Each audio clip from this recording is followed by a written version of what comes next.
Let's focus on the actual site of gas exchange in the lungs, the alveoli. The alveoli are tiny sacs that look like cream puffs without the filling. They're found at the ends of the bronchial branches in the lungs. The purpose of the alveoli is to remove carbon dioxide from the blood and fuel the blood with oxygen gas, which will later be delivered to all the cells. There are a few characteristics of alveoli that make it well adapted for its job.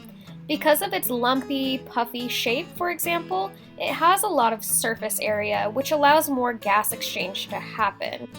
The alveoli don't work too hard to absorb that carbon dioxide in the first place because the capillaries that surround it are only 1 cell thick.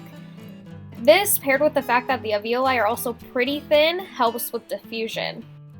The thin walls of the alveoli have a specific type of cell called the type 1 pneumocyte. These cells serve to help oxygen diffuse into the bloodstream. There is a second type of cell in the alveoli, however, that's called the type 2 pneumocyte, and as I like to call it, a pneumocyte 2.0. These are larger cells that keep the inside of the alveoli damp. This liquid, known as a surfactant, is actually pretty helpful in a few ways. First of all, it lets the oxygen and carbon dioxide dissolve, which makes it easier to pass through into the bloodstream or out of the bloodstream. Secondly, it lowers the surface tension, which allows the alveoli to stay open.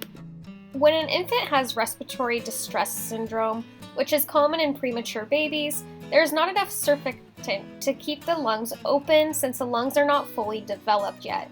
Luckily, there are treatments available for this, including a medical surfactant given through a breathing tube. That is all for this video. I'll see you next time.